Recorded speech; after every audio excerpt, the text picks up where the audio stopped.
Degree Net Podcast. Third Degree, the Third Degree Net Podcast. Third Degree, the Third Degree Net Podcast. Third Degree, the podcast, is brought to you by our wonderful supporters just like you, those that choose to help us out at our patreon.com/third degree. If you're curious about FC Dallas, Dallas Trinity, Atletico Dallas, Rodeo SC, all the teams that are coming to Dallas playing professional soccer, we got you covered. Why not throw us some support? It is greatly appreciated. Now on with the podcast. Well, hello there, DFW Soccer Curious. Welcome to a significantly important and fun-filled episode of Third Degree, the podcast. Victory pod for everybody. Victories all the way around. And we will celebrate victories with Dan Crooke. Howdy, Dan. Hello. Hello to you. And your hero, my hero, everybody's hero, editor, founder, thirddegree.net, and the original soccer influencer himself with all that hair, Buzz Carrick. Come in, Buzz. Peter, I know you'll be super excited. The next Dungeon Crawler Carl book comes out tomorrow. Book 8. I know you're hyped. I'm hyped. You know, it's funny when you last talked about that title. Yeah. Then, like 2 nights later, my wife and I went to our favorite Chinese restaurant here in Dallas, and the guy at the front desk, or the host or whatever, the son of the guy that owns the place, was reading that book. It was right there on the hostess stand, and I thought that was really funny. So there you go. Yep. And then I looked over at one point when the place was really busy. There must be a good effing book because the place was jammed, and there he was standing there with his nose in the book, not paying attention. Good. Hard to put down. What is the title of it again? Dungeon Crawler Carl. And is the title indicative of what the content is? Mm-hmm. Yep. So it's a guy named Carl digging around in dungeons? Yeah, there's a whole genre of fiction now that's basically fiction built around video games, in particular, like these sort of role-playing dungeon type video games. There's a whole genre, and this is one of the best examples of it. I dig it. So this isn't a variant of a hot Carl then? No. Okay. I just want everybody to mark on the calendar that it was Dan on this particular episode that worked blue and not me. Yeah. And that all right. Should be expected. Maybe there's a new day. Dan's the blue one. Well, as I said, it is Victory Pod. Everybody won this week, and we're all feeling giddy and good in North Texas. As FC Dallas won, North Texas won, Dallas Trinity won. Holy smokes, it's a good one. But we'll start with Football Club Dallas. I actually got to go to the game. Nice. I'm glad I went because it was a lovely evening and quite the performance from Eric Quill's side. A team, Buzz, that we've been talking about for some time has got to stop dropping them points at home. Yeah, and they did not this time. They got the win. They got 2 wins in a row. They're playing this new formation that's awesome. This game is the worst example yet of my old man soccer brain struggling to watch the game. Like, listen, intellectually, I understand modern soccer and the low value of possession, potentially, if you play the right way. And Dallas, according to FootMob, was outpossessed 73% to 27%. That feels about right. Yeah, and the MLS one, I think at the end of the game I looked, it was like 67%, whatever. It was 3 to 1, basically, 2/3 to 1/3. And big parts of my emotional soccer watches FC Dallas play like this and thinks, good Lord, guys, get a hold of the ball, get a hold of the game. But that's an old school mentality. Intellectually, I understand it, but it doesn't matter when I'm watching the game. It still makes me get all flustered when I watch. Why do you think that is an old man mentality? Well, just because I call it that because I've my whole life been watching soccer and thought and really valued possession. And most people all the time have always valued possession. Oscar, remember, Oscar and Colin Clark both played what I guess now would be called counterpressing, which is like when you lose it for the first 3 seconds after you lose it, you hard go back and try and get it back. And Colin Clark always felt like if you had the ball, they can't score if you have the ball. So that was sort of the mentality I've long lived with. And Quill's the first time we've absolutely 100% watched a team here that does not care about the ball at all. And that's a very modern way of thinking. And so for me, like trying to emotionally watch soccer that does that is sometimes tough for me because I still want them to get the ball away from them, stop letting them have it. But, this is why I'm not a coach, I guess, because now it's fine. And this game is 100% a perfect example of why it's fine. And it's just how we play now. I mean, you can look at recent change. Lucci used to value, his target was 600 passes a game. They made 178 successful passes. Possession under 30 just boggles the mind. So like that part of me is like, I watch them play and I'm like, how are they ever going to score if they can't get the ball? Well, no, I know how they score. I know how this team plays. I know how FC Dallas plays. I know how Quill coaches.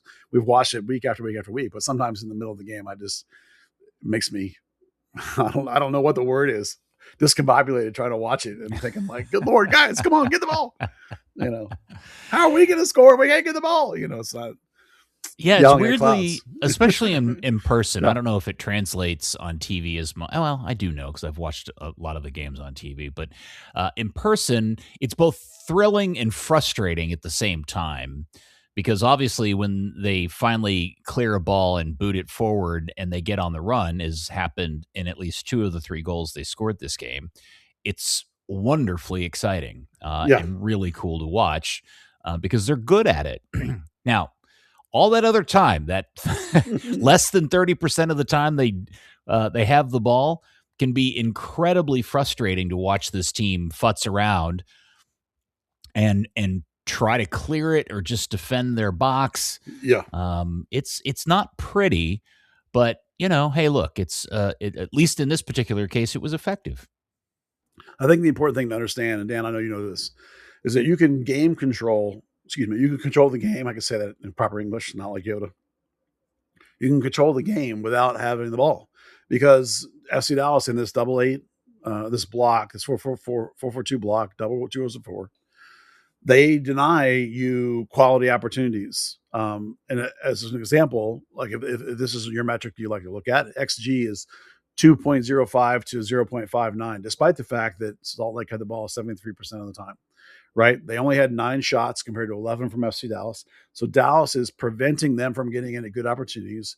Looking at the shot chart for Real Salt Lake, 3 of their shots came inside the box, only 3 of the 9. So that's a really good job of making them deal outside. That whole game, Diego Luna was forced to come back to midfield to pick up the ball, except for late, and we'll get back to that later. Time after time after time, he was coming back to midfield, Dan. And I know you know that like you could control the game by controlling the play without the ball because you're doing a good defensive structure. Yeah, I think there's actually I was just looking at SofaScore and they've got a couple of charts. So the action areas, right? It's always kind of a bit whatever. It's 50% of the play was in the middle. Yeah, well, possession was so split. Of course it was. Possession wasn't split, but still 40% of play was in the midfield. FC Dallas was keeping them out. They also have a side-to-side chart which showed that they forced Real Salt Lake over to the left side of the midfield. So, really far away from goal, really, really denied them the opportunity to do anything there. I thought, I have a feeling you're going to talk about this in more detail, but one of the really weird quirks to the game was how much Diego Luna was just standing on touch lines, pushed way out of the middle, for long stretches of the game. And I'm sure that what I was trying to sort out, first off, I was having a really hard time sorting out what Mastriani's formation is. Mm-hmm. I mean, at one point I was convinced it was a 3-3-1-3. And there was a point, I wish I had a screen grab of it, and the distance between the midfield 3 in front of the back line and the 1, which is supposed to be assumedly Diego Luna, there was like 30 yards of space between them. It was literally like 2 completely different blocks of the team, and I couldn't quite sort out what they were doing. And then whatever Dallas did to counteract it, forced Diego Luna in all sorts of really weird places on the field. And I don't know if that's normal for Salt Lake or if that was something Dallas was forcing them to do. Well, in essence, they're playing 3-4-3, so their wing backs can get back. But Diego Luna has complete and total absolute freedom. Like he can go anywhere he wants, anytime, and he does. He goes all over the place, and you can actually see their formation like moving to accommodate that. It's almost Mhm. like you wouldn't ordinarily say like a left wing, which is sort of what he is on paper, is the pivot of the team, but in a way he kind of is, because he drifts in as a 10 and the midfielders will kind of open up a little bit. He'll drop back as a 6 and one of them will kind of go forward and make space. Sometimes he ends up all the way over on the right. So he's hunting for the ball, and trying to create overloads and get in positions with multiple guys to work, which is why he's out wide or dropping way back. And that's what I mean about this two lines of four that the Dallas is putting together and keeping them way out there, because Diego spent, as you say, almost the whole game hunting the edges and going way back to his defense, almost even between the center backs sometimes, trying to pick up the ball up and try and get things going. And it just was a really stifling job by FC Dallas to maintain that really tight shape and not overextend. It worked beautifully. Yeah, and I think it was pretty obvious to everybody, at minus the opportunity that he got from the goal, he was largely a non-factor for the rest of the game. Yeah, he really was, and that's a great thing about what we mean about game control. Because the way they're going to beat you is that either Gozo, who's a very, very young homegrown, or more likely Diego Luna, is going to sort of do something special and be a catalyst. And Dallas muted those catalysts and didn't let them get free. Nolan Norris did a phenomenal job, probably with help from Benjamin over there on Gozo. And Diego Luna, who was walkabout everywhere, everybody did a good job on him, and he was not able to get going at all. He tried a lot to go at Johansson and Moore and couldn't get anything happening. And he tried to go through the middle, and Kaick was doing an amazing job reacting to Luna. In fact, I don't know this for sure, but I tried to watch how Kaick would react when Luna would come in there. And it looked like he was tasked with the idea that, like, if Luna comes in the middle, you're going to track him, because there were multiple times he ended up on the other side with Ramiro on the rightish because he was following over there with Luna. So if that's the case, I'm not saying it was intentional, but that's sure what it looked like. And if it was the case, that's a really nice piece of understanding by probably from the coach, I would imagine, Dan, to be able to try and mitigate Luna as much as you can. Yeah, actually, it didn't really come up specific marking assignments or anything like that. It was just one of those weird feel-good press conferences. Yeah. Okay. Well, I was, I don't know why I was surprised, but in your instant reactions where you force yourself to name a man of the match, no matter how bad or good the game is, you named Kaick as man of the match. He was amazing. Tell me more. Well, the first goal he created, he pinched down and turned them over at about the top of the final third for Dallas. Mm-hmm. He took the ball and started driving forward and got hacked down from behind. Could have been a foul. Good job by the ref. Play on. Musa, I think it was, that picks that ball up, makes a pass. Moreno's, or I believe it was in and scores. Second play, second goal, Kaick is the one who's crashing forward on sort of down the left side. Cross comes in, he gets a goal. Just a really nice performance by him. Overall, he was passing really well, 87% passing, right? How often at the beginning of the season were we talking about how sloppy he was with the ball and how many short turnovers he had? His expected goal was like almost a 0.8. He just did a really, really nice job of line breaking. He was a big factor in that back four on top of the midfielders lining up on top of the back four. Again, tracking Diego Luna, I thought, looking specifically for him. 3 tackles, 4 for 7 on duels, 2 for 2 on aerial duels. Just like a really nice game from him, both directions, and just was a huge catalyst for line breaking when they needed to get out. There was a point at, what mark did I write it down?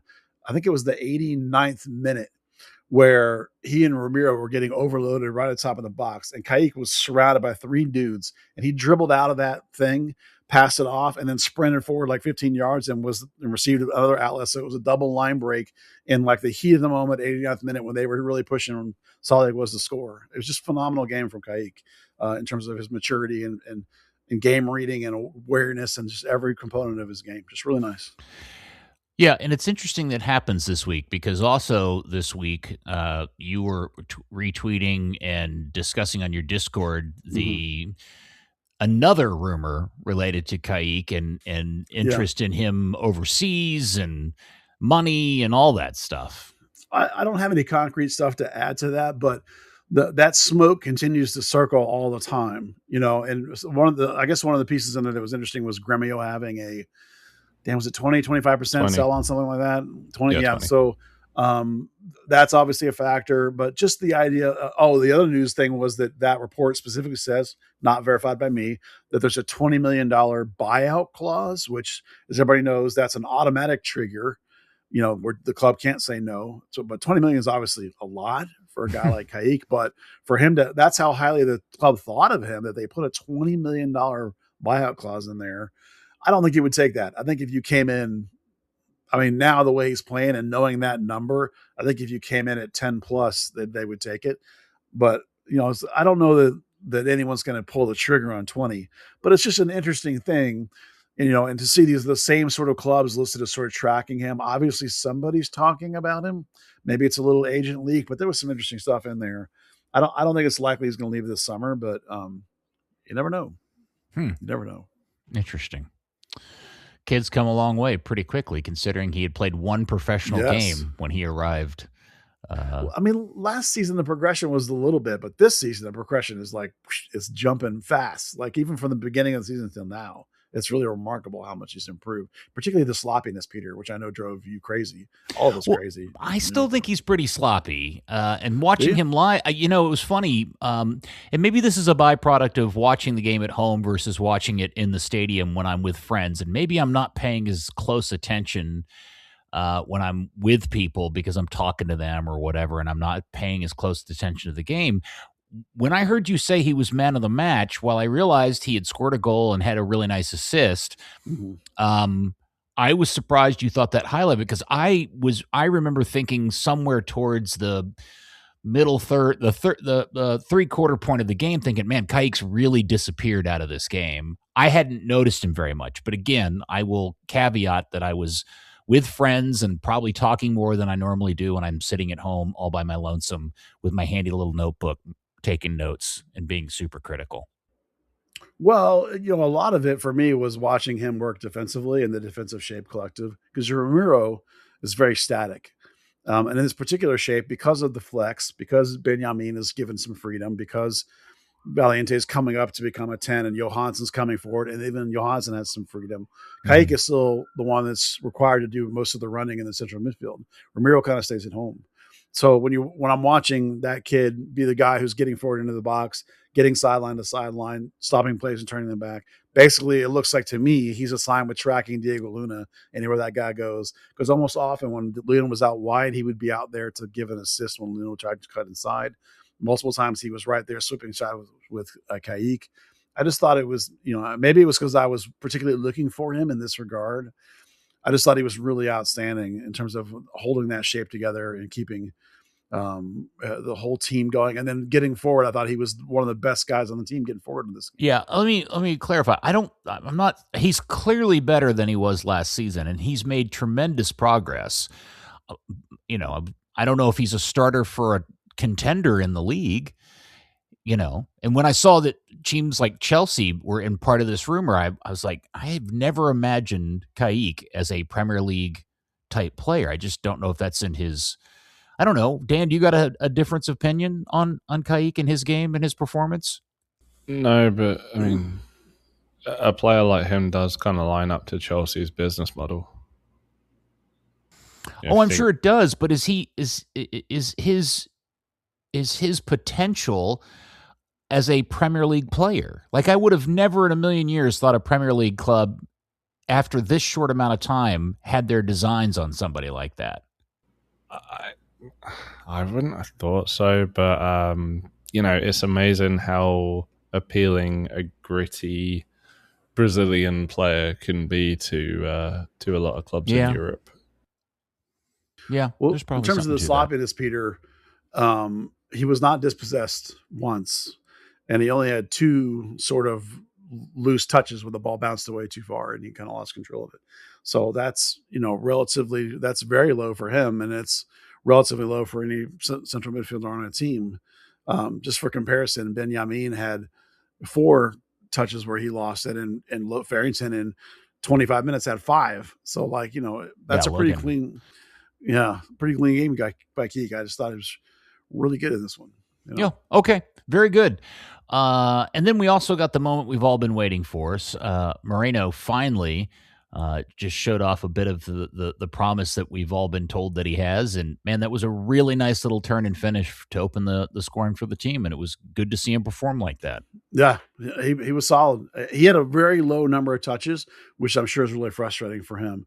But that's always true of this team when there's going to be low possession and the strikers, which is why we talk so much about quality chances, right? And being clean and getting shots on target, And so he was terrific in this game. I thought, played his role and didn't. I don't know enough about Santi Moreno to know if this is out of character or not, but he's not getting frustrated by not getting the ball. Like, I'm not seeing him yell at people. I'm not seeing him like compared to Musa, his body language is actually a little bit better. Now we know Musa's got demonstrative body language. It's just his nature. He's not really mad at his team. He's just frustrated in the moment. So I like how Moreno's shaping up. I think it's looking like he could be a real nice asset, particularly in an attacking sort of mindset if he can stay focused like that and deliver in the moment when he gets so few touches. That's a really nice player. Were you surprised he came off as early as he did? No, because there's a heavy load this week. There's a midweek game, so he probably was looking to sub a couple people a little bit earlier than he might normally. And he does have some other good attacking pieces. And when you're going to be sitting back that much, those front two guys do have to press quite a bit. So it's not surprising that you would want to change both of them out late in the game for fresh legs. Remember we talked about this before, that not every sub is about the guy that came off playing badly. Sometimes it's just about a fresh dude coming in and especially when you have 5 subs, right? It's different than it used to be. I got all these extra subs I can bring guys in just cause, you know what I mean? So I don't worry too much into that anymore. Where is everybody? Dan, I'll start with you. Where are you now that I think this is his 3rd straight start at least? Where are you on Valiente at this point? Yeah. He was a bit quiet, actually. I thought it was kind of hard to pick out anyone that was a bit below expectation. I kind of thought it was potentially Valiente and Johansson, but Christ, I'm trying to think what he did do now. Not much, honestly. No, he had he had one shot that I remember. Yeah, but I don't remember if I think he spooned it wide, but it was I'm still on this whole thing of can Moreno and Valiente really coexist? But I don't know also how much of the formation changes is negatively impacting his role. Well, I do think Dallas moving forward has a bit of an issue because they really don't have anybody. Obviously Logan isn't a guy that Quill thinks can play in this formation in that role, and he's trying Valiente, and he's not really cooking yet. They don't really have anybody else to do it, do they, Buzz? Not really. I've been trying to think about that. I agree with Dan's assessment. He just didn't really do much in this game. He was kind of non-existent. To be fair, sometimes you just need guys that aren't getting burned. And so, if he can just keep playing the game and do all right, that might be all right. They're asking him to do a lot of work of doing the flex.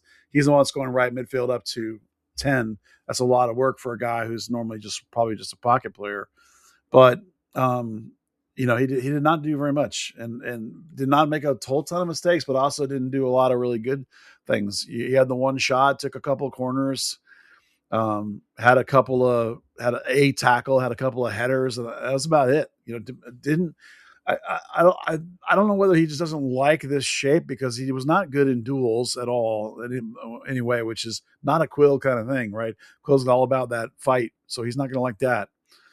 Again, this is not a player that we're seeing the performance we would expect out of him, but remember, he's not a DP. He's a value buy. He had a couple of games, maybe a month back, where he looked like he was starting to do some things, looked pretty good when they were playing him as a 10. And then Moreno started getting action, and that sort of, as Dan has said, has started diffusing him. And particularly this new shape is not great. I'm trying to think who could play out there. I mean, Dietz is not even making the bench. You'd have to look at somebody who could be like a gritty sort of mid and flex like that and make a little bit. I would say if you're going for the kid, you might look at Caleb Swan or Diego Garcia, either one. The only other person I can think of is Sam Sarver. If you thought, boy, I'm really getting hurt in that spot, Sam Sarver has the tenacity to play wide mid and the energy to get forward. Now he wouldn't get forward and be a 10 underneath. He would want to get forward and be like a real winger and get up next to Musa. But I can't imagine right now Quill's like, oh, I got to fix that right mid spot. I bet he's not thinking that way. I bet he's thinking like, it's fine. He's just been focused on the left back spot. Yeah, right. So like, it probably is he's fine. Let's try and coach Valiente up and get him going a little bit. Probably not looking, I would bet not to yank him, because I don't know that there really is anybody else that could play that sort of spot.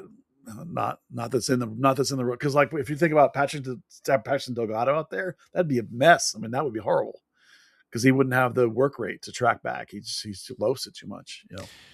We'll have a whole Sam Sarver section of this episode here in a little bit, so let's save that. I think it's interesting about Valiente is, does Dallas buy Valiente if they had known Moreno would have eventually become available? I bet not. Yeah, see, I agree. Yeah. And and you probably feel bad for Valiente, because he came here and thought he was going to have a really good shot at a starting position that is his prime spot, and then they go out and get this dude, and now he's either going to sit on the bench or he's got to learn a new position. Well, what I know about Quill is that Quill won't think about like that idea. Quill's going to say, these are the players I have. This is what I'm going to go with. He won't think about like, oh, I wouldn't have had you get this guy for me. No, but that's just the reality of the situation. It is the reality of the situation. Yeah, for sure. But, he filled some good roles, I think, up until they got Moreno. But you knew as soon as they got Moreno, they were going to try to work on how to get him in there. Yeah. We've talked about this before, that Valiente likely, if Farrington was on fire like he was a month and a half ago, it's probably Musa Farrington and Valiente's not starting, but then how do you play Moreno, Farrington, Musa together? That's a tougher question too. When this formation's playing so well, that would be the other guy, Farrington. Can Farrington play the Valiente flex? I think he probably could. We've seen him play better than he did Saturday night. No, yes. Farrington in form. Yeah, not Farrington like he played this weekend. He was pretty poor when he came in. Yeah. I think this would be a good opportunity, because you talked about formations, to dig into the fact that the formation has shifted a little bit. You've talked about this quite a lot on the podcast, but I think it's become such a talking point, at least enough of a talking point, that Steve Davis himself decided to go on Twitter and like start drawing lines and trying to explain to people what this is. And so again, this is something you've been going on for a while. So, maybe let's take a few minutes and dig into that a little bit. Yeah, I mean, you can go all the way back to Lucci with his whole tactics are fluid. When I would ask him what the shape is, he'd be like, tactics are fluid. I know Lucci, but there's a base. And the base on this one is clearly the 4-4-2. And you can see it plain as day because of the fact that they only have the ball 25 to 30% of the time. So they're sitting there. You can just look at it clear as day. There's these two lines of four with two strikers in front of them.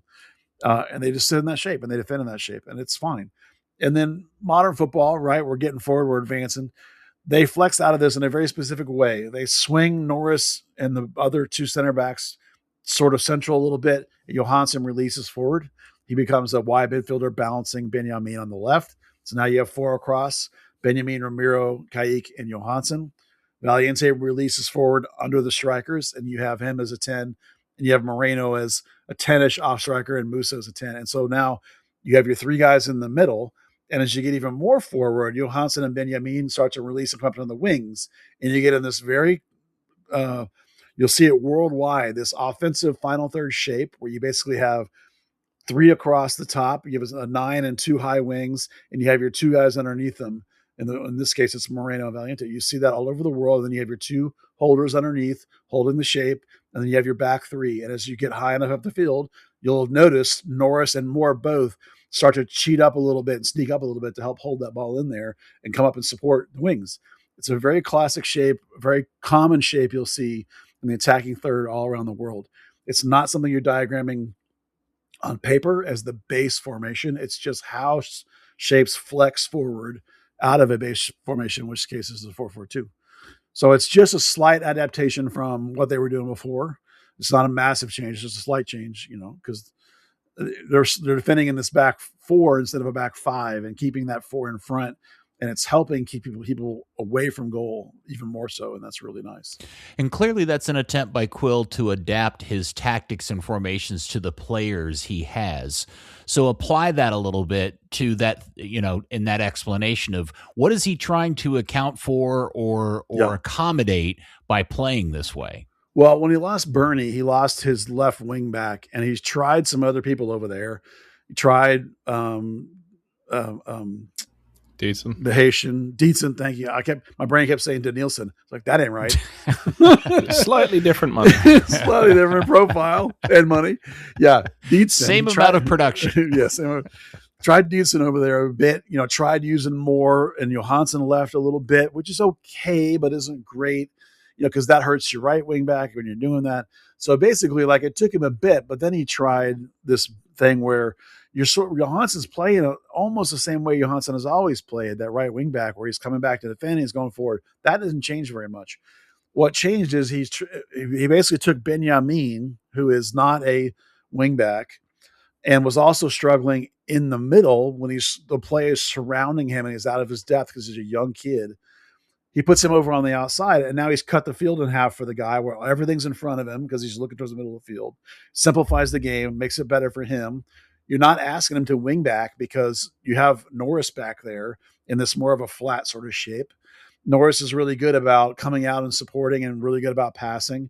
Benjamin is a pretty good passer relative to Dietzen, for example. So now you can build up the left side as well as you could build up the right side before.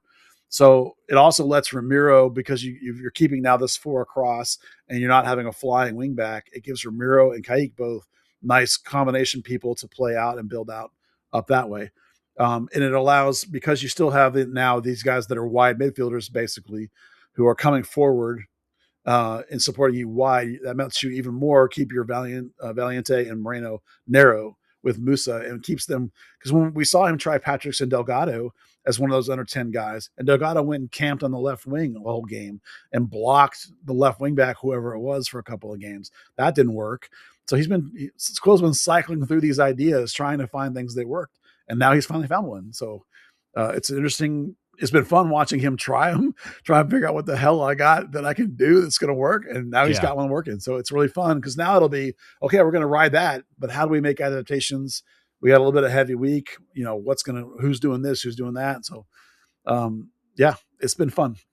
All right. Back in the back line, obviously Uragide continues to play well. Nolan Norris is playing well. Shaq is playing well. I'll talk about Colodi in a second. One of the things that I noticed during the game in the second half, when the team was really kind of getting pushed back and there was a lot of this clear the ball out and recycle and everything just coming back at them, there was a moment before he got subbed into the game and he was wearing his penny. Ibiaga, a guy on this in our circles, has caught his fair share of flack and criticism.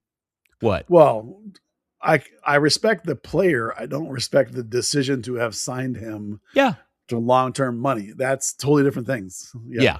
Well, one thing that we've always heard about him is that he's a great locker room guy. And I thought there was a moment Saturday night that you probably wouldn't have seen on television, and you only would have noticed it if you were in the stadium, is the team was struggling to kind of find its positioning in a setup for a set piece. And all the guys are over there kind of doing warm-ups to the right of the goal. If you're facing Dallas's goal on the south end, they're all kind of gathered over on the right. And at one point, he saw something that needed correction, or the team out on the field hadn't picked out. And he kind of like half sprinted over to the near post and practically got on the field and was pointing at somebody to do something, and it corrected it. And I just thought that was really good leadership on his part, that he felt obligated to be that kind of proactive and trying to help his teammates out with something he thought they didn't notice or see or weren't covering or something. I thought that was really great. And, and by the way, when he came out and subbed in, it's his clearing header that starts the whole Sarver thing. So, kudos to him. Yeah, the guy's a really hard worker, keeps himself in great shape. He's a great leader by example for young people that are learning how to be professionals. I love him as a defensive sub role. You know, that was never was a problem as a second tier guy, the bench guy. I love that you can bring him in late in the game and he'll be ready to go and fight. You know, he's more vocal than some of the other guys they have in the back, which is good because some of those other guys are a little quiet. But Dan, I'm sure you know by now how important he is in that locker room, and it's great to see and hear that even when he's not starting now, he's still massive in there. Oh, enormous presence. I mean, you know, Lala Sabubakar is too, but I think it does seem like everyone goes to Ibiaga for everything. I mean, he's definitely earned the title unk, right? I was mentioning Collodi. One of the, you know, he's fun, exciting guy to watch play. He also has this really weird streak where at least once a game he goes rogue. And you hold your breath, and it's caught him a couple of times this season. It's probably not caught him more times than it should have, because there are moments where you're like, what in the world is that kid doing? And it happened again in this game. But I do want to point out, and it happened so late in the game was already decided 3-1. It was in the 97th minute. I think if you go and look back, the timestamp is 96:26, I think it is.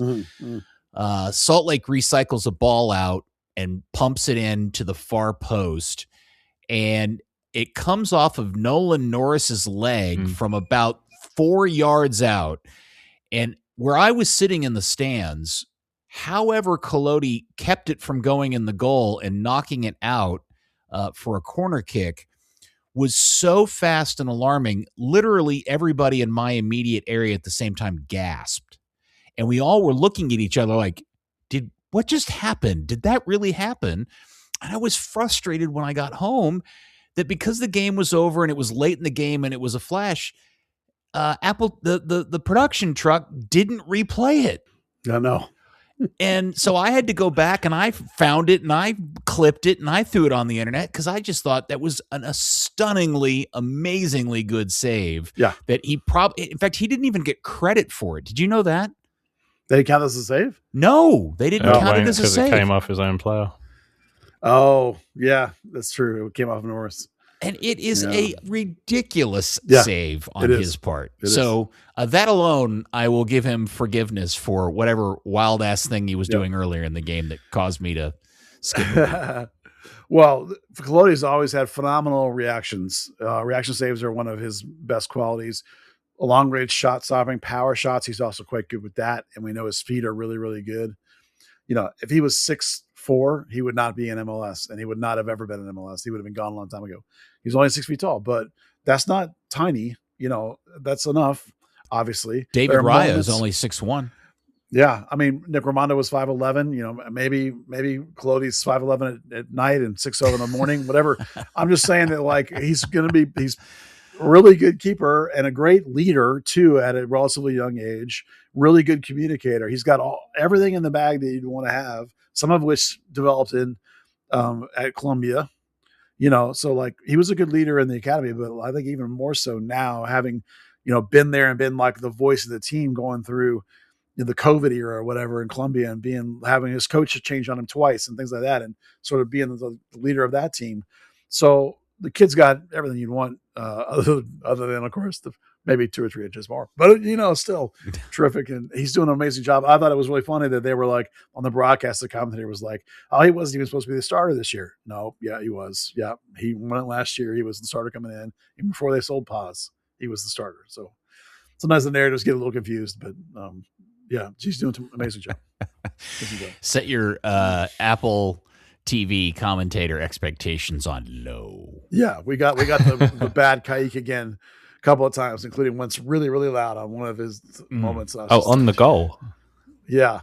And then it changed 2 or 3 times all around. It's like, I think his assistant color commentator was trying to help him out because she kept overly pronouncing Kaick, trying to like get him to do it right. But, you know, it wasn't as bad as last week, but still it was a moment. It was a lot of fun. All right, so here is our very special programming Sam Sarver segment. That kid is a superstar. if only because he has this unique ability to take what is famously a rather quiet and not giant atmosphere crowd and completely electrify everybody in a way that I can't really recall from any other Dallas player prior. Like I really thought about this. I can't think of anybody who just seems to be so insistent on trying to raise the temperature in the room, not just through his play, but how he kind of engages and interacts with the fans. And man, he's such a cool kid and so special. And that moment with that goal was just unbelievable to see in person. And I'm really, really glad I was there to have witnessed it. I was really surprised that he was as fast as he was, not in a short distance. I knew that. For like the whole 80 yards to stay ahead of that guy. That was great. I'm telling you, Buzz, in person, when he pushed it, he hit the Nys and just beat those two dudes out and ended up in front of them. It was stunning to see in person. Explosive and held it for 80 yards. And then the sublime sort of drift across the path of the guy chasing him so that the guy couldn't get up on this. That was the key to the goal. Because that meant the guy couldn't get beside him and push him off the ball. So Sarver's a little undersized compared to that guy. So it was really important to keep him behind him, and then be able to also get a slight angle on the keeper to get the ball into the net. So just a sublime goal, just phenomenal goal when it was really needed because Brain Doo-Doo had made it 2-1 and they really needed to, that goal really needed to close the game out, honestly, because otherwise he might have been in real danger. I like your new UEFA license, your UEFA Pro license terminology of brain doo-doo. We'll get into that. We'll get into that in a second. Dan, you were at the game. It was a remarkable moment, wasn't it? It was, and the feint to the right was just perfect timing because he was starting to flag off a little bit once he'd got that kind of 60, 65 yards. Oh no, I guess the whole run was 60 yards. He'd got just beyond the center circle and he was starting to slow down. The defender starting to catch up. So just to use his body, take the defender off balance, just gave him exactly what he needed for the opportunity. He may be the first player in MLS history to pick up a yellow card accumulation suspension purely for taking his shirt off every time. Well, it's funny. He took his sports bra off too, and I wondered, is he going to get 2 yellows? I think once you get one, only you get 2 shirts. You've delayed the game. You can't really do much more. That would have been the cheapest ever, right?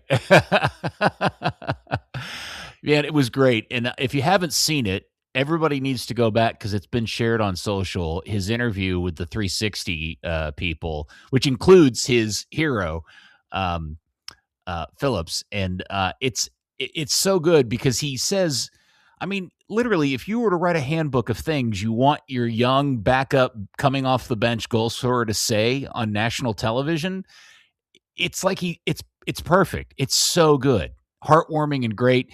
He thanks his mom. He tells the story that he got his speed from his mom, who ran track in college. I didn't know that. Not either. Yeah. So, he's very smart, obviously, because I think a lot of that is planned because I don't think that kid lacks in self-belief, but he knows better. He's not the kind of guy, too, because he works his tail off and he has a fantastic mentality. He's not going to be like, I'm the man, I should be in there. Like, he knows how it works. He gets it. So, he knows that to bide his time and just keep doing what you're doing. Because Quill, I would bet you money, loves that kid because of his mentality, right? That guy's 100% a Quill mentality guy. Well, do you remember when they had the come to Jesus moment in San Jose last year? He credited Sam Sarver's locker room impact for that. Oh, nice. Yeah, I think the thing with Sam, and he even said it in his post-game quotes, is that he knows he's kind of got this one thing, which is his pace and his athleticism. And I don't know if that translates yet. I'm going to emphasize that word, being an MLS level starter, because beyond the thing that we saw in the game that night on Saturday, I don't know how much more to his game there is in terms of connecting and creating all the other parts that position is going to need.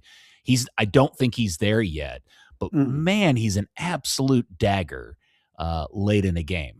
and he's intelligent enough to adapt his game. When he first came up to MLS, he tried to do some of the moves that were working in MLS Next Pro when he was with North Texas, and they weren't working because an MLS defender one-on-one could snuff that out, a couple of those moves he was doing. And so he quit those and tried to work on finding other moves. And he's found other ways to be able to effective and get scores going. So he knows enough about the game to be able to adapt what he's personally doing to try and be effective. And so I think we can't judge for now like where his ceiling is going to be. No, I have no idea what's going to be because of the brain, because of the soccer sort of get itness of the whole thing. So like I think he's got the perfect mentality right now of like, you know what, I'm coming off the bench, I'm being effective, I'm about my time. Like I'm good. Like coach is going to ride me like this. That's great. I'm gonna keep heart. I'm getting paid to play soccer. This is awesome. That's all great. I think one really cool like credit to him moment. We've obviously talked a lot about Quill trying to get the best out of players, and some formations do work for some players, some don't for others.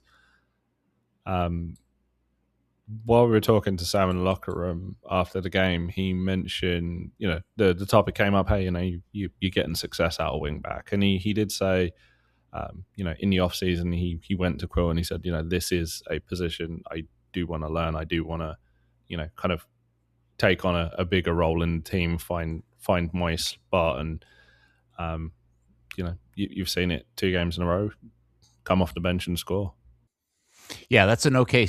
He even commented about, if that's my job to come off the bench and score, Quill's probably going to keep doing that instead of sticking me in to start the game. The other thing that I think is great about Sam, and the reason why he's such a fan favorite, is that he demonstrates a love of the club in a way that we don't see from other players. Like, we all love Musa, but I don't get the sense that Musa's like Dallas till I die kind of guy. But Sam gives off that vibe. I've told this story before. I'll never forget the first time I saw a player kiss the badge, and it was Oscar Pereira after he scored a goal when it was the burn. And I melted over that moment. And to be fair, I don't know if I've ever seen another Dallas player kiss the badge since then. Have you? Can anybody recall seeing a Dallas player other than Oscar I feel like pull the shirt up?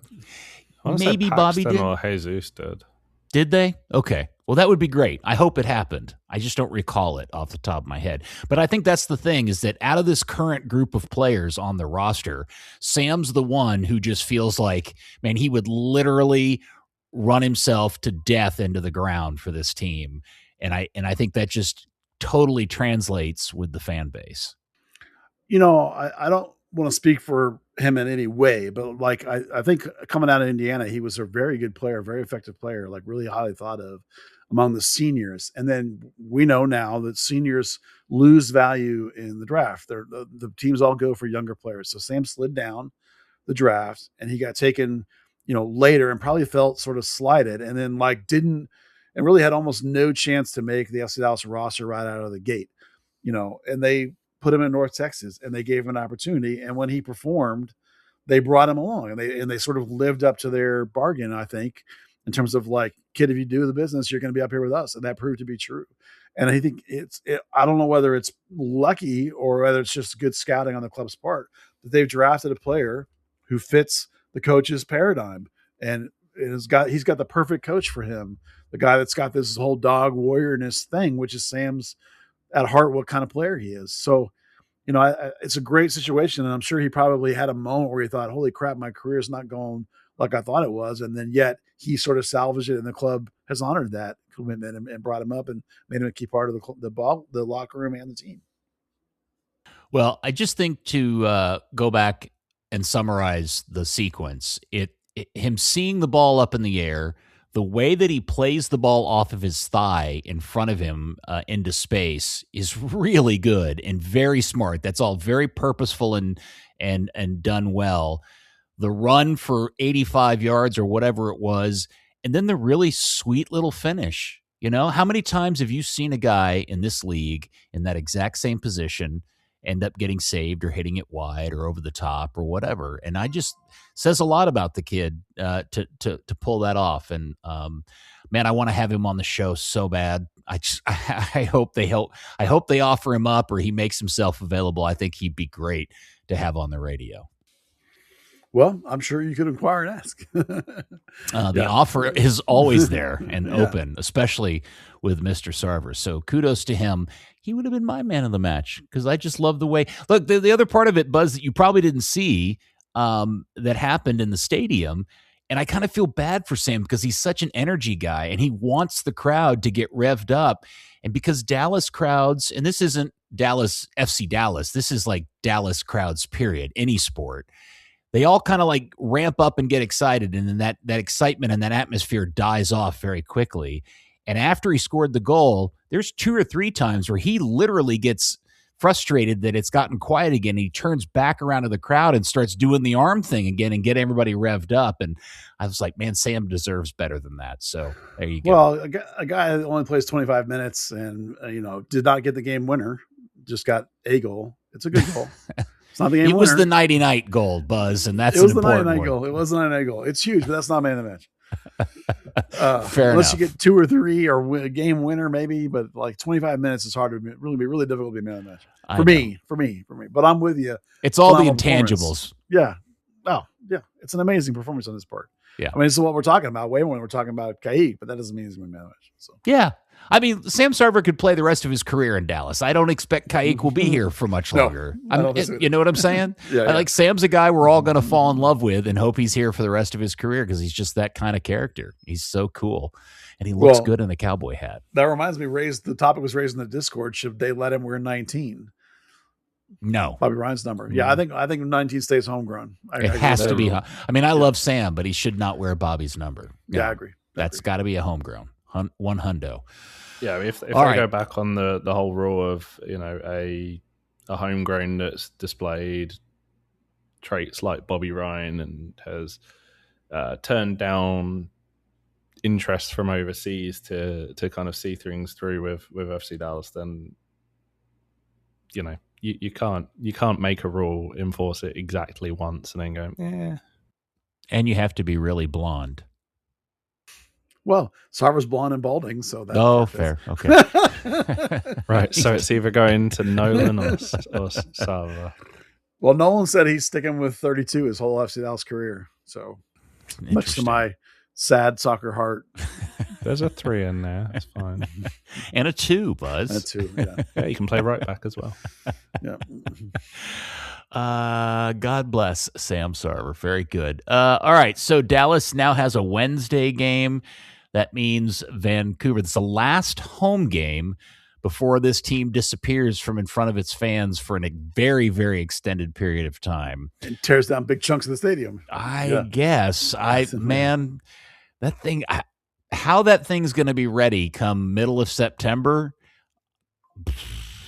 it's going to be some. Don't they have a live cam going on? They do, but it's on the east side, so I'm going to need another one. I'm going to need a left side. On the south side. Well, yeah, but it faces the east side.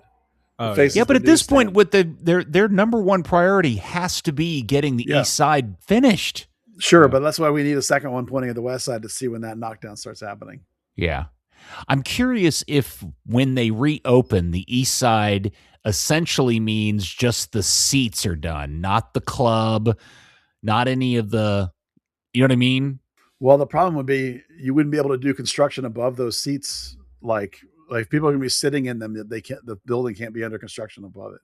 Like you're going to have to finish that, I would think. Yeah. Legal, insurance wise. Yeah. Okay. That's also the entrances for those seats is going to be behind the club, so you really can't. And concessions. Yeah. Bathrooms. It's all going to be done. Interesting times for sure. All right, so Vancouver's coming to town. They are badass. Yeah. They may not have they may not know where they're going to be playing their MLS soccer in the near future, but they are still a very good team, and the team that knocked Dallas out of the playoffs last year. So what, Buzz, are you anticipating in terms of rotation and starting 11 and all that Jim Jam? Well, Sam Sarver, after the game, let us know. He told us. He said Quill is superstitious, and when things are going well, he doesn't change it. Doesn't change it up. He believes in that. So I would have said that anyway. I would have said when you win 2 in a row like you're winning it, you don't change it. And home games are huge. Home games are everything. The ties they've had at home have killed them and are killing them, and maybe the thing that kills them at the end of the season because they didn't get enough points in these home games they've had. So this is a home game, and you're on fire, so you don't change anything. Leave it 100% the same. If you get through this game, and then next Saturday you're going out on the road, and you feel like some guys are looking burnt out, then you can rotate for that one, because you'll have plenty of time, I believe, after that San Jose game. You have a whole nother week till you face Colorado again. So plenty of time to recover after that San Jose game. I think probably, given that you only have 5 games total left to the international break, the big, huge break for the World Cup, I don't know that you need to rotate very much going down the stretch. I think you can probably go with your best team for 5 straight games. Like one midweek game is not the end of the world when you're playing like you're playing. It's just, can bear that. The coach will bear that in mind going to San Jose. He'll be like, okay, I'll analyze my team, especially if they don't win again. Then you can really have the freedom to mix it up. But if they win again, I would just ride it till it, because you're going to have 2 months almost basically to recover after this. Only Dietz is going that we know for sure is going. Musa maybe is, and that's it. Everyone else it's can funny. Around. I'm glad you mentioned that, because in the Discord there was some discussion as to whether or not Musa rests this game. But I'm thinking, dude is trying to make the Croatian national team. He's playing and starting as much as they'll let him. Did you see his reaction to getting subbed off? Yeah, he was pissed. He didn't want to come off. He kicked the shit out of a cooler, was throwing stuff around like he wants to play. Yeah. I'd be shocked if he doesn't start. And I would trust a guy with that level of ability to know himself, in a sense. Like, if he thinks he's still good to go, leave him out there. It's 5 games. It's not, you don't have to worry about how he performs in the summer. No, that's not your problem. You want him to make the world team for his team and your career, and how hyped he'll be coming out of it. Because if he doesn't make it, he's going to be really annoyed and might be take it out on FC Dallas. I mean, not maliciously, but like, if this didn't get me into the World Cup team, what am I doing? I need him to keep going. You know what I mean? So. Shazbot. Okay, I can't believe I didn't start with this. The best part of the game, the kit matchup. Oh my gosh. It's so good. How perfect was their away kit with the blue and white checker, with the white shorts and the white socks, and Dallas's DNA? It was perfection. Beautiful. And think about how amazing it is, because of how bad it could have been if Dallas would have been in their trash white whatever, and Salt Lake would have been in red and blue hoops. How awful would that have been? that would have been one of those ones where people would be like, why are they cheering when the white team scored, right? People would be so confused. Yeah. It was a beautiful, beautiful kit match. Yeah, see, in my head, I'm going to give the front office enough credit to know that beyond the fact that they got that wonky shirt deal where they got to swap shirts, they at least had the wherewithal to look at the calendar and go, even if it doesn't work out, we got to allot the fact that the DNA kit gets worn against the checkered kit, because we can't let Salt Lake do what happened last time, which would be even worse this time than it was the last time, which was, because it would be almost the identical shirt. Well, I hate to ruin a good story for you, but guess what the Vancouver kit matchup is? Oh, I'm sure Dallas is wearing the Inferno kit, and Vancouver's wearing those cool Navy kits. The awesome Vancouver away Navy kit, which is great, and Dallas will be in their whites. I hate it. Fun. I hate it. I hate it. I hate it. I mean, I only hate it because the Dallas one is bad, and the Vancouver one is amazing. I mean, at least it'll be a clean matchup. No, you hate it because you don't wear your secondary kit at home, Buzz. Period. The end. Part of that may also be because Vancouver's going to be doing a week in Texas, playing Houston on Saturday too, so it's easier to bring one set of kit and wash it.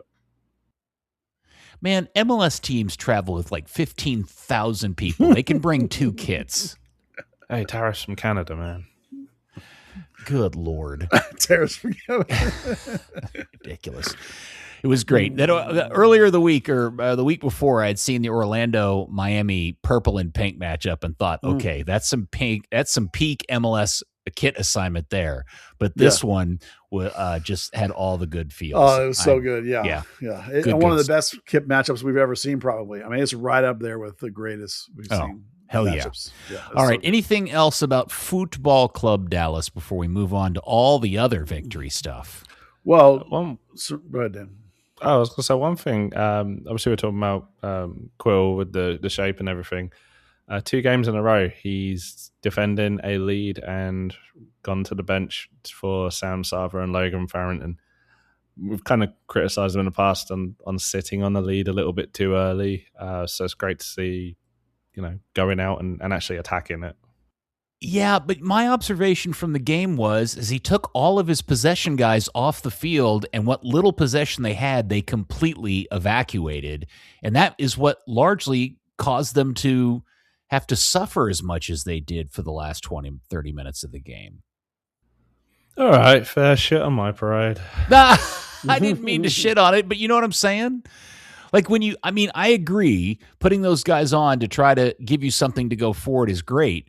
But the byproduct of that was they just could not keep the ball at all. You took Moreno off, you took Musa off, you took somebody else off. I can't remember, Valiente, whoever it was they took off. Yeah. And they just could not keep the ball to save their life. Well, it also changed the tactic a little bit. They went to more of like a 5-4-1, with an extra center back in there, without really, and they didn't change it into like a wing-backy type situation. They kept it like Norris was the left back still. It was a very defensive mindset with that 5-4-1. And it was also, there was also a reaction to Real Salt Lake changing their formation too. Yeah, Dan, you ultimately are the one that's correct in this assessment because the change in formation gave them a third goal. They didn't give up, they gave up. Well, we probably should talk about that too before we go. The brain mush. We should talk about the brain mush, the brain poop or whatever you called it by Shaq Moore. Which watching that not play just him, out, not just him. Yeah, what a great run! What an odd fall. Oh, yeah. Look, you applaud the effort. You applaud okay, I've got the ball and I'm going to go forward. Like, okay, that's exciting. There's two mental mistakes there for me. One is that. They're both about game situation management. It's in the 85th minute of the game. You're winning 2-0 at that point, right? Most dangerous league in soccer. So your defensive success is happening because of this block 4-4. Shaq Moore's a huge part of that shape and that cohesion. And for Shaq Moore to decide I'm the guy that's going to go 80 yards when I'm already up 2 goals and expose my defense is a terrible idea in terms of game management. That's an awful idea. And then he falls down. Well, it's complicated by the fact and aggravated by the fact that like 3 or 4 other guys go with him and go all the way into the attacking third rather than being conservative and saying like, one guy will go and the rest of us will sit back. So now you've got like 4 guys up in the box and now there's only 6 guys sort of spread out through the rest of the field. So that's a second decision. It's a poor decision in terms of game situation management. Now, the commentator says something about, and when they did the replay, look, there's 4 guys back and Salt Lake has got 4 guys. Well, that's the first time all game that you've marked up sort of 1v1 in terms of offense versus defense. And most of all, it was the first time all game that Diego Luna ended up with the ball at his feet in the box, one-on-one with a guy on the slight left center, his left center, which is where he can cut back onto his right foot. The only guy on their team that scares you, and you let him have a 1v1 in the box in the 85th minute because you overreached. And you're not even marked up against him very tight. You're backed off against him. You're not. I mean, it was like you let him turn and face. He wasn't back to goal. He was turned and faced, which is his entire game. It was a foregone conclusion he was going to destroy him when it happened. It was from the minute Moore went running and I saw all those other guys running. I thought, oh crap. And then he fell down and I was like, oh crap. It's just and it's not that you don't applaud effort and fight and all that crap. What, lung busting run in the 85th minute, whatever, man, be smart about the game because that made it 2-1 and now the game's in danger and they're up there. You're sitting way back. You've gone into this defensive shell. You're playing to hold that lead and you give away awfulness because you made a dumb decision, and so that moment was so annoyingly frustrating. And then that was why even more so, it was a joy that Sam Sarver bailed him out. It was a shockingly poor decision-making by multiple people. It's not all Shaq Moore. Multiple people that overloaded. An unfortunate bit of timing in there that they'd not long switched the wing backs. So Johansson's just moved over to the right side. Then he's tasked with tucking inside for Shaq. And there's a moment you just see him look over his shoulder, see the cross go into Luna, and it just, that brain freeze of like, hold on, my whole tendency has been to go this way, but now I'm going this way, and I'm, now I'm expected to cover the centre-back position against their best player, and before he knows it, Ramiro's tried to help him out too, and Diego's dropped the shoulder and taken that shot. Yeah, the roller coaster of emotion in the stadium was dramatic because that sucked the wind out of the place very, very quickly. All right, anything else? Football Club Dallas 3, Mormons 1. Nope. No? I don't think so. Okay, very good. Well, as we've been bragging, it's been a big week of victory all around. Even Byrne Jr. won a game. Yeah, 2-0 over Minnesota United 2 on the road. Is a pretty good team. The biggest takeaway here, really super important, they're also playing a back four now. They're playing a 4-4-2. They're using Nys as the second striker off of Simmons in this case. Ricky Lewis was playing sort of the right midfield rig. Now, they're not flexing it like FC Dallas does. It's a much more conventional. Ricky Lewis plays that wide midfield spot just like a wide midfielder should. He gets forward and gets, wide and pushes the line. Newman, as the right back, was more being allowed to go inside and crash the middle, and actually scored his first career goal by crashing the middle on a breakaway going forward. Nico Montoya starts a second straight game, makes a nice save. Nys scored on a free kick, underneath the wall to the front post. Minnesota presses really high and hard and sharp early on when North Texas tries to build out. So North Texas did a really nice job being able to break that and pass through that. So that was quality part of the game too. On the downside, Ospina got a second yellow and got red carded out of the game. So he was playing in the double pivot with Ian Charles. So they'll have to be without him next game. So we'll have to see how they accommodate and who goes into the middle. Diego Garcia was on the left side of midfield, but they gave him more freedom to come inside because Torcado, the left back, is quite capable of getting forward. So a lot of similarities to the way FC Dallas plays, but not total in the flex, just a modern 4-4-2 type situation. And I think that is indicative of sort of Quill really embracing this back four that he wanted North Texas to replicate it, because Gall wouldn't just do that just because. He would only do that after playing the whole year with a back three. He wouldn't just switch arbitrarily. He would switch because Quill told him to. So they got Sporting Kansas City 2 up next, who's not very good either, like their parent team. This will be the penultimate game at Choctaw. They got one more after this. So it's at 7:30 on Saturday. If you've enjoyed North Texas at Choctaw, you got 2 more chances to see them there before they have their big 4th of July fireworks game down in Mansfield later on this summer. All right. And then the other victory team is Dallas Trinity, who got a big road win. Yeah, huge win. They also won 2-0 at Tampa Bay Sun. So Dallas stays in 4th. They're 1 point ahead of Spokane. So they go into the last game of this season with a good chance to clinch. We'll talk about it in a second. So Cheeseman played as the 6th, basically replacing in the Winnie Bellata spot in a double pivot with Wisner, because Bellata's been out for a couple of games, not like a month now, and they've been trying different people. Cheeseman looked really good, man. She has quality touch, good, able to turn away from players, good passing. I really liked that. I'd like to see more of that. Strawn was the 10 with Missimo on the bench. 16-year-old, or maybe Strawn's 17 or 18 by now, and I apologize, Sealy Strawn. I think she's going on 18. Was the 10, and Thornton, Dan, like I know you like her. She got back in at the 9. Bubago on the bench. They definitely seem to have converted her to like a 30-minute player off the bench. And Hamid was on that left side and Lancaster on the right, because Lancaster can be really decisive as she was in this game. They scored like a minute and a half into the game. This is the best they've looked in a while, quite frankly. Davison, I was about to say Danielson, that's the other young lady. Hannah Davison came back in, looked pretty solid. Maya McCutcheon did a nice job at center back. So about the best game that they played in a while. The commentators talked a lot about the coach making it where every game your job is in jeopardy and you need to bring it in training. And he's been mixing it up. He's changing pieces all the time, dropping people, bringing them in, and proving to be his word on that in terms of taking out players that aren't playing well and bringing in players that are playing well. So they're chopping it up and feeling really good. They got one more home game. This is the last home game for Amber Wisner, who's an absolutely phenomenal player and has been for years since we've been watching her since she was a youth with the national team. 15 years as a pro, basically. She's played every minute ever in USL Super League, and she probably will do that again with this last home game. So if you get a chance, go out and watch her play. Dennis McCown, who covers Trinity for us, has written a fantastic career retirement wrap-up sort of piece on her. It's in the queue, and it'll come out in the next day or two, either Tuesday night or Wednesday when you guys are listening to this. It's a really, really nice piece. He's done a wonderful job on that.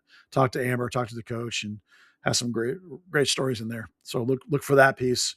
And they have they play Fort Lauderdale in that game, who's a bad team. Spokane, as I said, is 1 point back. So Trinity wins, they're through. If they tie, then they would need Spokane to not win, and they could get through. And even if they lose, if Spokane loses also, Dallas will still get through. So 2 teams for 1 spot left at this point. The other thing that related to this I wanted to mention, because this blew me away. As a lifelong Dallas resident and kind of sports media guy, I don't think I've ever seen this happen before. It was remarkable and truly one of the greatest signs of the time of where we've come, because this wouldn't have happened even a few years ago. Saturday night, Channel 8 newscast, and it's running late because the NBA game had been on. So Michelle Montaigne, who is one of the sportscasters at Channel 8, is doing the sportscast Saturday night. And I'll be damned if on Saturday night, the Channel 8, which is our local ABC affiliate, did a sportscast that started with the season opening of the Dallas Wings winning on the road against Caitlin Clark in Indiana, which was a big deal because Dallas obviously has 2 superstars or 3 superstars on their team, and they're a very young team. She followed that up with the fact that many people don't know that we have a pro female volleyball team in the Dallas area called the Pulse that play up in Frisco. Well, they won their league championship on the same night on Saturday, and that was followed up by Trinity's 2-0 win on the road in Tampa. It was a sportscast, essentially all women's pro sports in Dallas, Texas. I've never seen that before. The only other thing that was mentioned was about 10 seconds of Rangers talk tagged on at the very end. And yeah, you'd think I'd be pissed off that she didn't mention FC Dallas getting a 3-1 win on the same night, but it was such a cool moment to see that actually happen in this town. I was willing to let it go. So there you go. Hats off to Michelle for pulling that one off. Yeah, we're in an era of, high interest in women's professional sports. And I was just looking up on Backfield the USL attendance for the Super League for the season. Peter, I thought you might be interested in this a little bit. And, we're sometimes critical of Dallas Trinity, perhaps not quite drawing like we think they should, but they're currently the 3rd highest attendance in the league, according to Backfield, at average of 2,800 a game this season. Now that's down from last year about 20%. And this does not include their exhibition games. We only count regular season. Sporting Jacks is averaging 7,500 in number 1. That's the new team, and they're in first place, and they're really good.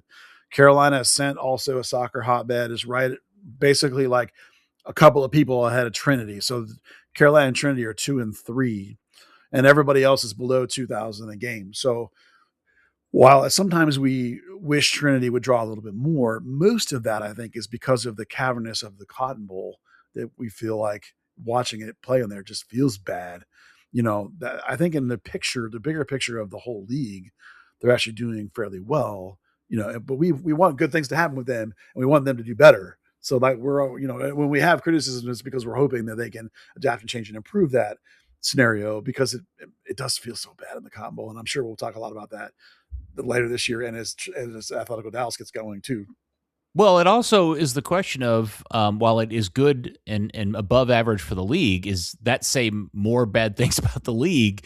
Because I don't know if those are sustainable numbers for professional soccer, at least at the level that it wants to be when it's trying to compete against the WSL. Well, looking at the USL 1, for example, there are 2 teams that are above 6,000, Boise and Portland Hearts of Pine. Then there's 3 or 4 of them that are in 3,000s and 1 in the 4,000s. And then most everybody else is below 2,000. That's like 10 or so teams below that number. obviously USL Championship, it starts to change where, 15 of the 20 teams or whatever that is ish are 3,500 and up, and only like 4 or 5 teams are below 3,000. So based on what we're seeing in USL 1, I think 3,000 is sustainable depending on what we don't know, which is what their costs are for the Cotton Bowl. We think they had a pretty good deal based on what they initially was announced with the Cotton Bowl. Now, in a couple of years, maybe this is going to be an interesting question. It's like, if you guys start paying for the Cotton Bowl or paying more for the Cotton Bowl, how does that change? So it's going to be an interesting landscape over the next couple of years, but I feel really good about the health of Dallas Trinity relative to the health of most of the Super League, to be fair. 100%. But I think that's part of the interesting story, and to be determined how this is going to work in the USL, especially for the upcoming USL Premier, which is because it is not a revenue sharing league and it's every man for themselves. An individual club could be killing it, but if all the other teams suck, the league goes away. You know what I'm saying? So I think that's one of the things that everybody needs to keep an eye on in terms of how this is going to go. And the other thing is, a lot of it's just expectation setting. Like, if everybody as a fan base is cool with all of these USL leagues being, what's the right way to say it, Buzz? That not leagues trying to become a top 10 or top 5 league in the world kind of thing. You know what I'm saying? Like, it's just competitive leagues made up of your average Joes playing pro soccer. Yeah. If everybody's happy with that, then I think there's a lot of promise, especially because the attendances are lower and the revenue is lower and all that stuff. Well, it's amazing, Peter, to think back to when the North American Soccer League folded and think about what you and I went through as MLS was launching and how many conversations we would have with everybody we knew with, like, is this going to survive? How's it going to work? And now, 30 years later, MLS is looking pretty stable. And we're now looking at 3 tiers of leagues that are all functioning professional soccer teams with anywhere from 2,000 to 10,000 in attendance. The world is very, very different from when when you and I first got sort of involved in this shenanigans. And it's not to say that to undersell your idea that the USL does not have the stability that MLS does. And I've often commented my personal sort of opinion that the pyramid in England, for example, or most of Europe, the pyramid builds and is the base and is the stability, and in the top level league sits on top of that. Well, here, the top level league sits on its own, and the rest of the pro soccer, in my opinion, hangs off of the stability of the top team, because the stability of these other lower level teams is really chaotic and volatile. So it's a very different landscape than most of the world, but it's such a joy. I mean, I when we started this podcast and this website, we were worried about FC Dallas going to survive. And now we're talking about there being 7 or 8 professional teams in the Metroplex. That doesn't even count your semi-pro USL 2s. I mean, it's bonkers. So, I'm sure that if 80% of these teams can survive and continue to build, then I think things will become more and more stable. And now we're looking at this expansion of MLS Next Pro, where this capital group is coming in and talking about doubling the number of teams or something. And these 150 markets they've identified that they can put his team in and such. So it's going to be a fascinating next 30 years after this first 30 years. It's crazy, isn't it? Remarkable. Yeah. Dan must find it all very foreign and weird. I don't know. I mean, that's my background is non-league soccer in the UK. So the pro row argument, everything else is always maddening when people talk about the high points, but not the harsh realities of it. So it's always refreshing to hear that as a consideration. Well, it was a fun week. Lots of stuff to celebrate and big wins for everybody. And we'll look forward to another week too. So anything else that we need to get to before we go? I'm checking my notes. The USL 2 teams, your MPSLs, your League for Clubs have all kicking off right about now.